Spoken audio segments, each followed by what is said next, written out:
दोस्तों नमस्कार, बहुत स्वागत है आपका चौकस भारत में। मैं आपका दोस्त ब्रजेंद्र। देखिए, कल बहुमत सिद्ध हुई सदन में और उसके बाद जिस तरह का माहौल बना राजनीतिक गलियारे में और लोग बयान जो देने लगे बाहर आकर, कोई रो रहा था तो काफी कोई खुश दिख रहा था।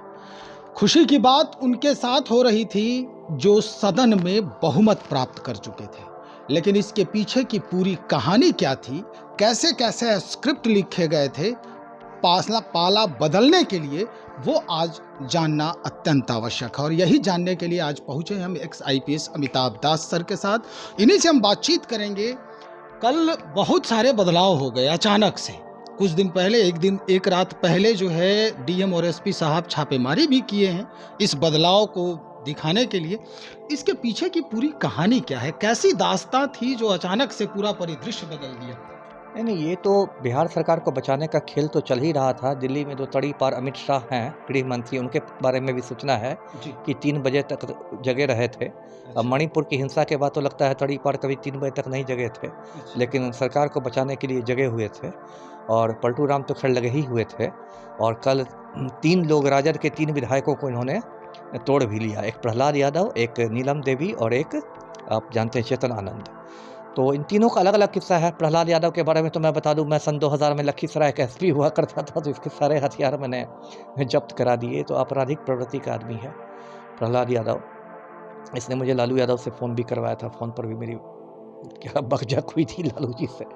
तो ये तो खैर प्रहलाद यादव का किस्सा है। चेतन आनंद का ये किस्सा है कि परसों आपको पलटू राम और खूनी आनंद मोहन के बीच मतलब निम्न स्तरीय मुद्दों पर उच्च स्तरीय वार्ता हुई।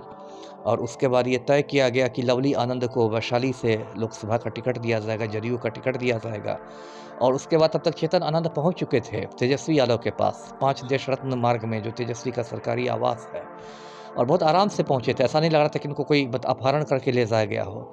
लेकिन उसके बाद अंशुमान आनंद, जो उनके छोटे भाई हैं चेतन आनंद के, उन्होंने पाटलिपुत्र थाना में एक रिपोर्ट दर्ज कराई कि मेरे बड़े भैया का अपहरण हो गया है। और जो पटना की जांबाज पुलिस है, एसडीएम, सिटी एसपी, सब लोग जाके 2 बजे रात में लोगों ने तेजस्वी का बंगला घेर लिया। और फिर चेतन आनंद को निकाला गया, कहा गया कि इनको रेस्क्यू करा लिया गया अपहरणकर्ताओं के चंगुल से, ऐसा लगा, ऐसा मतलब माहौल बनाया गया। तो वो तो चेतन आनंद की कहानी हो गई। तीसरी कहानी है अनंत सिंह की पत्नी नीलम देवी की, जो काफ़ी रहस्य रोमांच से भरपूर कहानी है।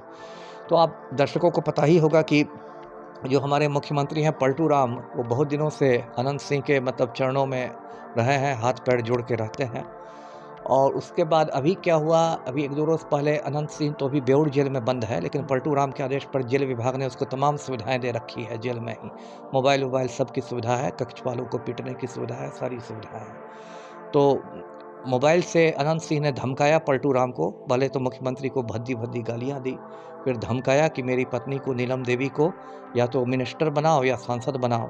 तो पलटू राम गिड़गिड़ाने लगे, हजूर हजूर करने लगे। फिर पलटू राम ने उसकी बात मान ली, माफिया डॉन की, और कहा कि हाँ, सुशासन तो बिना आशीर्वाद के, आपके आशीर्वाद के चलेगा नहीं।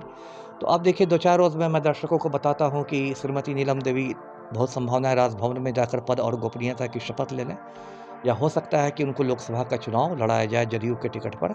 तो यही अभी बिहार में यही खेल चल रहा है जी। ये भी चेतन आनंद कल कह रहे थे कि उनके साथ बदसलूकी हुई है बातचीत के दौरान, अपशब्दों का प्रयोग किया गया है, इस वजह से चेतन आनंद जो है वो खींच गए और जाकर नीतीश जी के तरफ बैठ गए। अरे, अब शब्द की क्या बात है। देखिए, आपको तो कुछ बहाना बनाना पड़ेगा ना, नहीं तो लोग तो ये पूछेंगे कि भाई राजद से इसने आपको विधायक बनाया था, आपने क्यों खंजर भोंक दिया पीठ पर तेजस्वी के। आम आम जनता जो है, आम लोग तो यही सवाल करेंगे ना कि जिस पार्टी ने आपको विधानसभा में भेजा राजद, तो आपने तेजस्वी की पीठ में खंजर क्यों भोंका।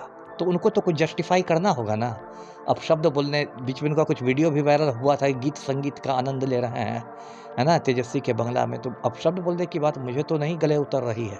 अब उन्होंने गिरगिट की तरह उन्होंने रंग बदला है, तो अपना जो गिरगिट वाला चरित्र उजागर हुआ है चेतन आनंद का, तो उसको तो जस्टिफाई करेंगे, उसको सही ठहराएंगे जी। ये जस्टिफाई तो होता रहेगा सर, लेकिन एक अहम सवाल अब ये है कि जैसा कि आप बता रहे हैं कि जो सूचना आपको प्राप्त हुई है अनंत सिंह के बारे में कि जेल से उन्होंने मुख्यमंत्री नीतीश कुमार को फोन किया, धमकाया, बहकाया, तो नीतीश कुमार क्या वाकई में इतने मजबूर हो गए हैं अब कि अब कोई भी उनको फोन कर रहा है, वो भी जेल से, जो सजा याफ्ता है। बिल्कुल, नीतीश कुमार तो आज से नहीं, पूरे से तो मजबूरी। इसी तस्वीर में आप देखिए, ये तस्वीर ही मतलब हकीकत बयां कर रही है कि माफिया डॉन एकदम चौड़ा होकर खड़ा है, अकबर बादशाह के जैसा, और मुख्यमंत्री चपरासी की तरह हाथ पैर जोड़े हुए हैं।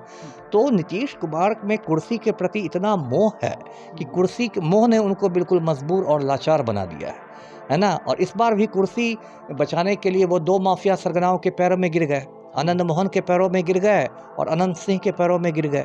कितना भी ढोल बजाए पलटू राम की सुशासन है, अंतरात्मा जग गई, ये हो गया, वो हो गया।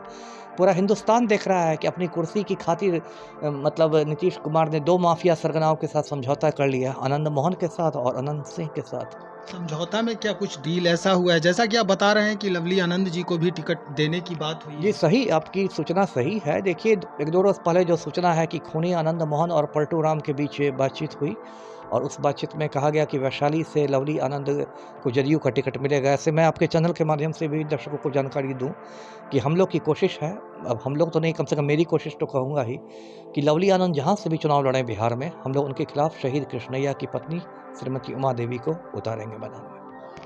तो इसमें तो काफ़ी जद्दोजहद होगी और परेशानियां भी होगी। एक तो पहले से ही जो शहीद कृष्णैया हैं उनकी पत्नी परेशानी में हैं। अब वो क्या वाकई में इस राजनीतिक समर में उतरने को तैयार हो पाएंगे? नहीं, समर की ये बात नहीं है। देखिए, ये इंसाफ की लड़ाई है। देखिए, जब आनंद मोहन को समय से पहले रिहा कर दिया पलटू राम ने, तो हम लोगों ने कोशिश की, और हम ही लोगों की कोशिश की वजह से उमा देवी कृष्णैया ने सुप्रीम कोर्ट में चुनौती दी आनंद मोहन की रिहाई को। अब तो 27 तारीख को उसकी आखिरी सुनवाई है, और पूरी संभावना है कि इस साल की होली आनंद मोहन की तिहाड़ जेल में मनेगी। तो ये समर वाली बात नहीं है, ये तो इंसाफ की लड़ाई है। जो महिला इतनी कम उम्र में विधवा हो गई है ना, तेलंगाना से बिहार आई थी, इतनी कम उम्र में विधवा हो गई, 2 छोटे छोटे बच्चों के साथ रोती हुई बिहार छोड़ के गई थी। उस महिला को तो अब शहीद कृष्णैया की आत्मा के लिए इतना कुछ करना पड़ेगा ना। जीत हार महत्व नहीं रखता। मैं ये नहीं कह रहा हूँ कि कृष्णैया साहब की पत्नी लड़ेंगी और मैंने उनको चुनाव जिता दूंगा। हो सकता है वो चुनाव हार जाए, लेकिन कम से कम हिंदुस्तान देखेगा ना कि पलटू राम ने एक हत्यारे की पत्नी को टिकट दिया, तो हम लोगों ने शहीद कृष्णैया की पत्नी को उतारा उनके खिलाफ। जी चलिए, बहुत शुक्रिया जानकारी देने के लिए। तो ये बड़ी खबर है कि भाई अब अगर लवली आनंद जी को टिकट मिलती है कहीं से, जो ये लोकसभा चुनाव है उसमें शिरकत करने के लिए, उसमें उतरने के लिए मैदान में, तो निश्चित तौर पर एक IPS अमिताभ दास सर जो कह रहे हैं कि भाई शहीद कृष्णैया जी की पत्नी को भी ये लोग उतारेंगे ही उतारेंगे। और जो भी फैसला होगा अब जनता के हाथ में है। क्या कुछ करती है जनता, कैसे फैसला लेती है और किसे तवज्जो देती है, तो चलिए वो भी देखेंगे। लेकिन सबसे हमारा अहम मुद्दा यही था कि कौन सी स्क्रिप्ट लिखी गई थी जिसके वजह से ये पूरा घटनाक्रम जो है वो सदन में कल देखा गया।